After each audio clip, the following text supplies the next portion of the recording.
In this video, I'm going to take you through the quick route to do polishing.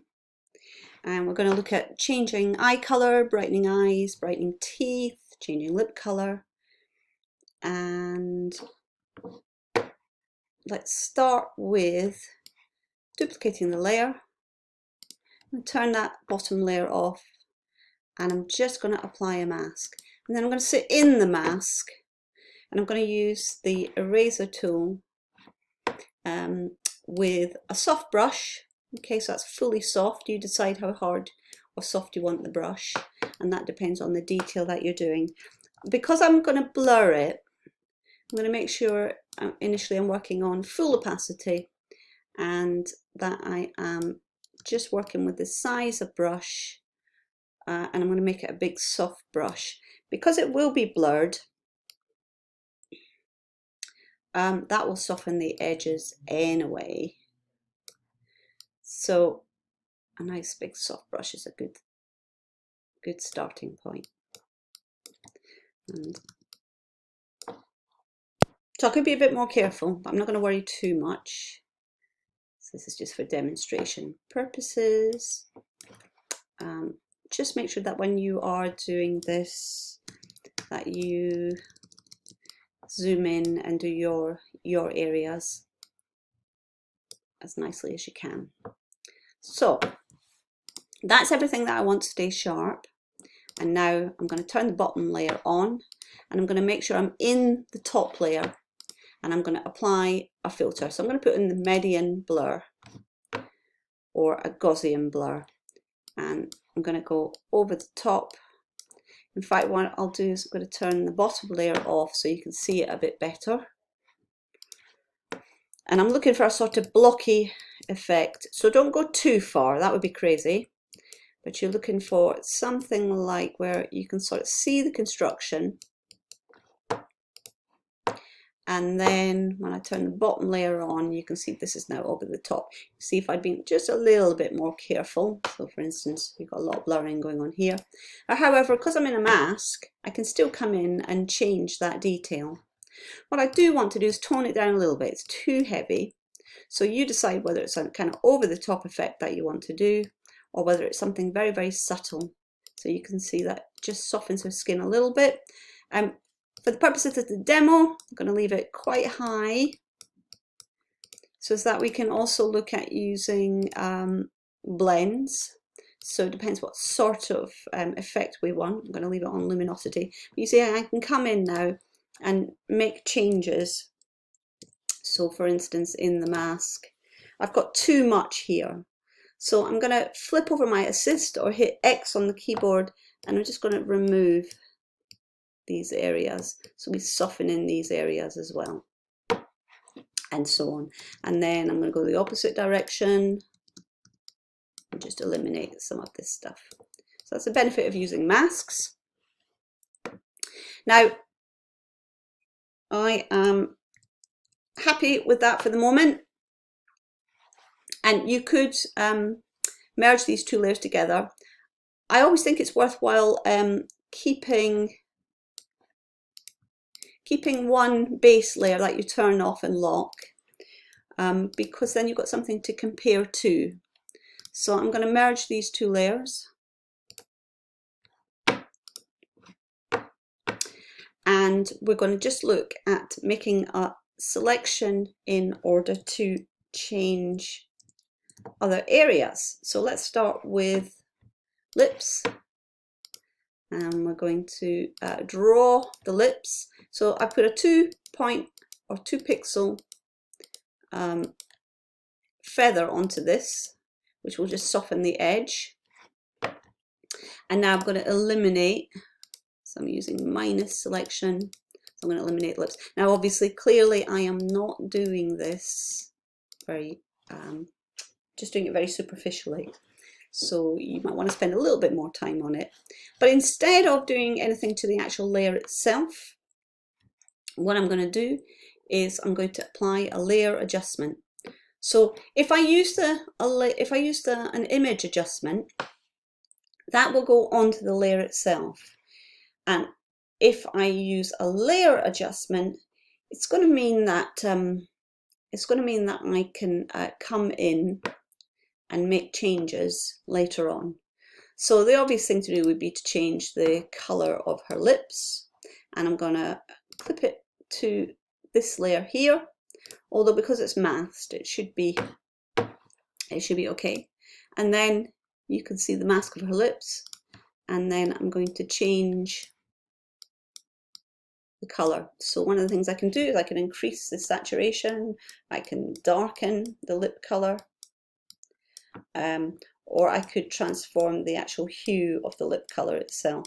And because it's in a mask, I can come in and fix anything that doesn't look right.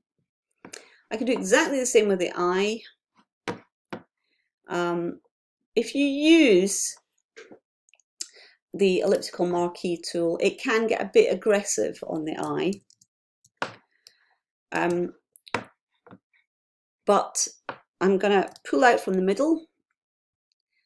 That would be very, very hard. What I suggest you do is put a little feather on it. So again, I'm going to go with a 2 feather and make sure I've got her eye selected.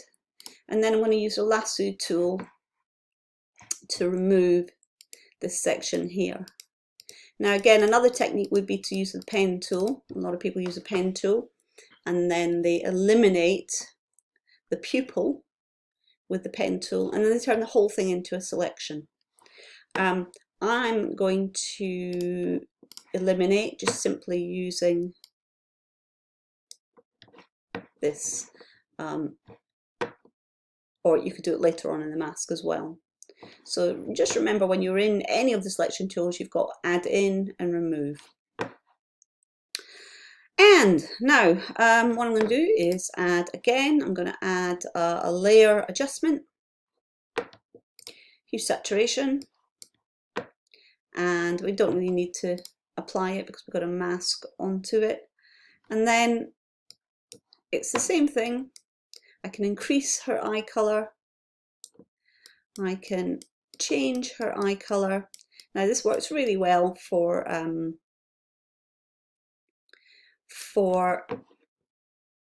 grey or blue eyes, and in some cases green eyes. Brown eyes, a little bit different.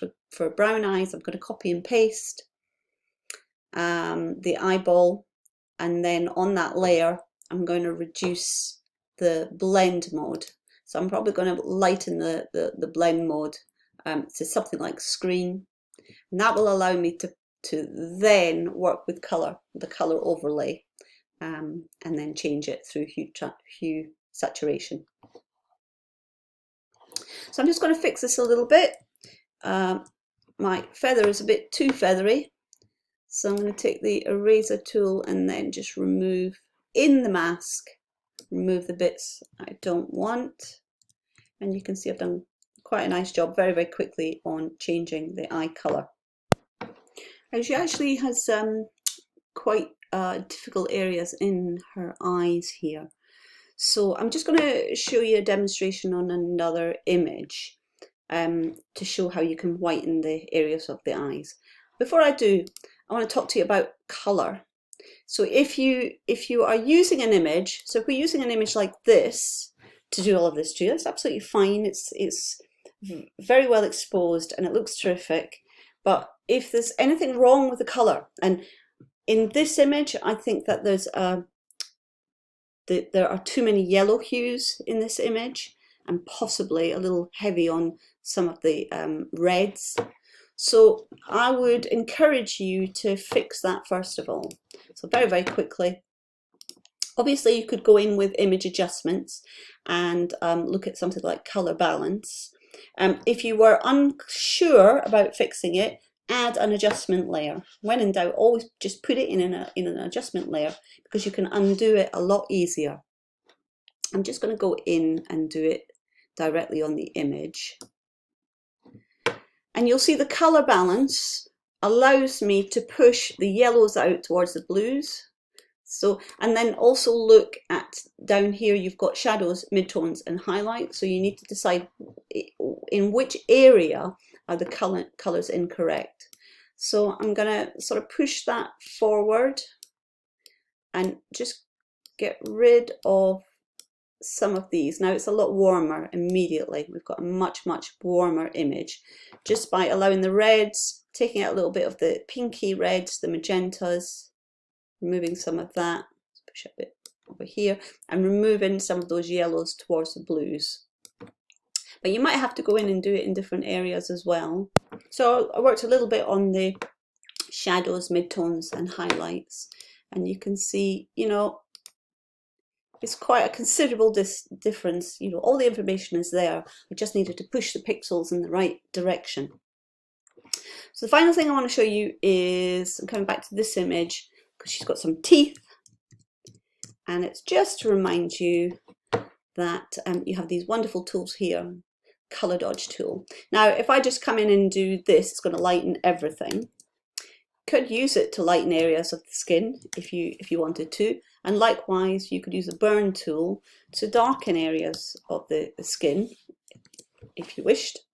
But I'm more interested in being just a little bit more controlled. So again, use your pen tool, use anything that's you can use as a selection. I'm going to use a lasso tool because I'm quite lazy, and I'm going to add in these teeth here. That just sort of restricts, it restricts the edge of where that tool is going to work, the dodge tool.